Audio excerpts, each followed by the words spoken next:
Kamusta kayong lahat? This is me, Gaisel Ortega, and welcome back to my YouTube channel.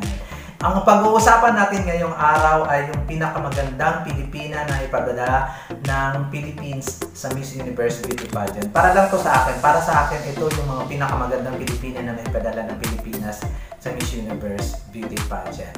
At meron din ako dito mga runners-up, meron din akong top 10. Pero meron din akong consolation. Consolation.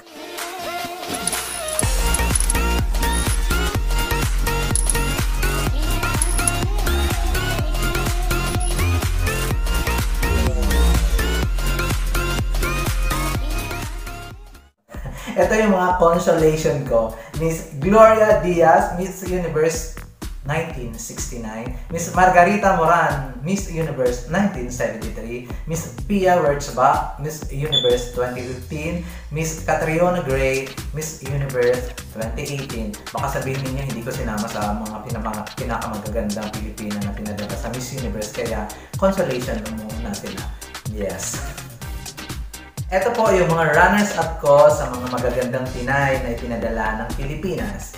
Miss Desiree Verdadero, Binibining Pilipinas Universe 1984, Miss Universe 3rd runner-up. Miss Geraldine Aces, Binibining Pilipinas Universe 1987, Miss Universe Top 10 1987. Griselda Cecilio, Binibining Pilipinas 1979, batch ito ni Miss Melanie Marquez. Siya yung nanalo Binibining Pilipinas Universe. Melanie Marquez nanalo Binibining Pilipinas International. Sara Paez, Binibining Pilipinas Universe 1989. And Miss Joyce Borto. Sorry. Miss Joyce Borto, Binibining Pilipinas Universe 1985. Pero grabe, ang ganda nitong babae na to. Wala pang filter yan. Punta naman tayo sa aking top 10. My number 10 is Maria Maica Maxine Medina, Miss Universe Philippines 2016. Umabot siya sa top 6 ng Miss Universe. Tapos ito talagang beauty na to, yung epitome ng Oriental beauty. Pero mas maganda siya sa personal, guys. Parang captivating yung ganda niya. Nakita ko kasi to sa taping ng Los Bastardos kasama si Miss International 2016 Kylie Versosa. Nakita ko siya sa personal. Grabe, yung ganda niya is mesmerizing. My number 9 spot is latest lang to, Miss Beatriz Luigi Gomez, Miss Universe Philippines 2021. Etong babae na to, budol talaga yung ganda eh. Hindi mo alam kung bakit nagagandhan sa kanya. Basta ang lakas niyang makabudol, yung gandang nangangagat. Ganun yung paningin ko kay Miss Beatriz Luigi Gomez. Nakaka-hypnotize din yung the way na mag-smile siya. Kasi pag mag-smile siya, yung napapasama ka rin, napapangiti ka rin. Yes, yan ang aking number 9, Miss Beatriz Luigi Gomez. My number 8 is Bindi Gallardo, Binibining Pilipinas Universe 1993. Grabe! May kwento ako sa inyo, guys. Yung Binibining Pilipinas 1993 kasi kabash niya si Miss Rufa Gutierrez. Simula pa lang ng pageant, palong-palo lang talaga itong dalawa na to. As in, Rufa, Dindi. Tapos nung pagdating na sa Q&A, bonggang-bongga yung sagot ni Miss Rufa Gutierrez. Tapos itong si Bindi Gallardo ay medyo sabaw. Yung sagot niya. Tapos nung coronation na, nakakaloka. Akala ko si Rufa na mananalo pero in-announce na si Dindi Gallardo yung Binibining Pilipinas Universe. Tapos nag-comment tong si Miss Annabel Rama na kayang-kaya daw niyang bumili ng corona ng Miss Universe. Bakit hindi nila binigay kay Rufa yung corona ng Binibining Pilipinas Universe? Natatawa lang ako. Pero nung nakita ko talaga to sa personal si Miss Dindi Gallardo, kasama to sa lady pala ni Mr. Bernardo Po Jr., diba? Ang tagal na.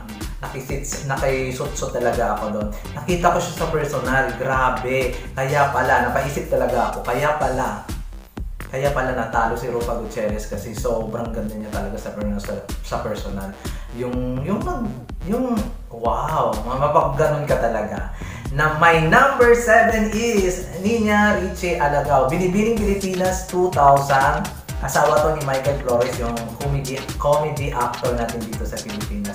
Guys, para sa akin, siya talaga ang original El Tocuyo.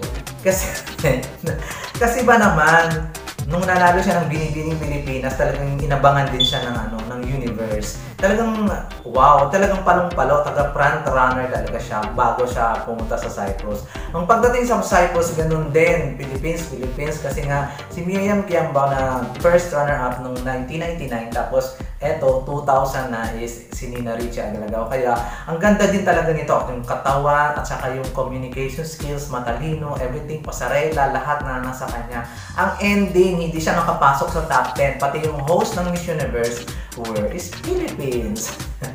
Yes, my number 6 naman ay si Miss Abigail Arenas. Si Miss Abigail Arenas is Binibining Pilipinas 1997 at saka Miss Photogenic siya sa Miss Universe 1997.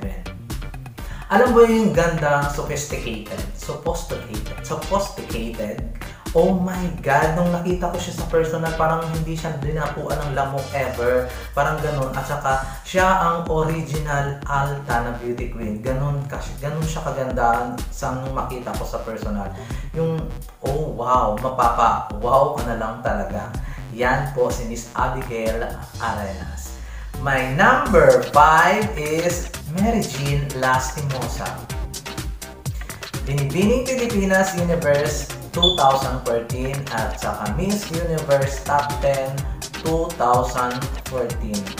Grabe no, yung si MJ na to, bukod lang sa kabugera yung ganda, kabugera din lahat ng mga eksena, the personality is beautiful din. Tapos nung nakita ko sa personal, balakang palang kumakaway na sa ganda, ganon.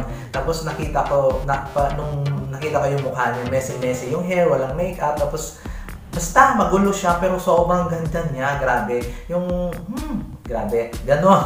Ganon yung reaction mo, napapatulala ka na lang.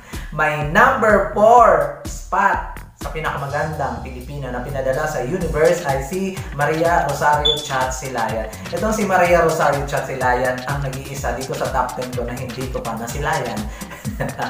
Grabe ito, Binibining Pilipinas 1980, tapos Miss Universe third runner-up noong 1980. Grabe, si Miss Chatzilayan, bankable talaga, leading lady to noong 1980s and 1990s.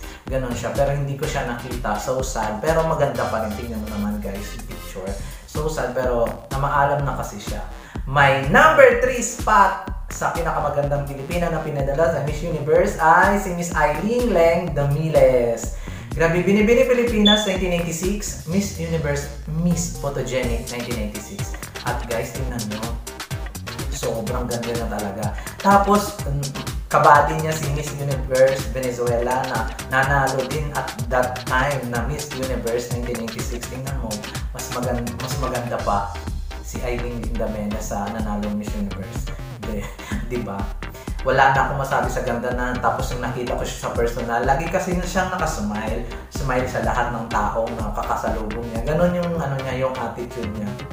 Tapos yung napapasmile ka rin, parang kahawigan to ni Beatrice Luigi Gomez, pero mas pinabongga itong si Eileen Damiles. And my number 2 spots na pinakamagandang Pilipina para sa akin na pinadala sa Miss Universe Beauty Pageant ay si Miss Gazini Ganados, Miss Universe Philippines 2019, Miss Universe Top 20 noong 2019 at saka nanalo din siya ng Best in National Costume. Wala na, ang ganda niya, di ba? Wala ka nang masabi, Diyosa, wala ka nang may pintas, perfect. Ganon yung pag-describe ko kay Miss Gazini Ganados. And for my number 1 spot, guys, sa pinakamaganda, for me, siya talaga ang pinakamaganda. Miss Charlene Gonzalez. Binibining Pilipinas Universe 1994, Miss Universe Top 6, at saka Best in National Costume noong 1994. Yung gandang sinamba ko, guys, ito nakakatawa to, pero simula noong 1994, up to now, siya yung ginagawa kong poon, siya yung pamantayan ko ng ganda. Pag hindi ka ka-level ni Charlene Gonzalez, hindi ka maganda. Noon sa akin, yung kabataan ko pa. Tapos, na-meet ko ito noong 2000, tandang-tanda ko pa, pumunta ako ng taping ng You Can Dance at saka sa ASAP. Grabe, bukod sa maganda, mabait na babae. Tapos, yung puso, yung personality, yung beauty, physically, grabe nag-uumapaw na maganda talaga siya. Kaya siya ang number 1 spot ko dito sa pinakamagandang Pilipina na ipadala sa Miss Universe Philippines. Kayo guys, at sino ang Pilipina na pinakamaganda sa inyo na naipadala natin sa Miss Universe Beauty Pageant? Comment down below lang at saka wala tayong away-away dito.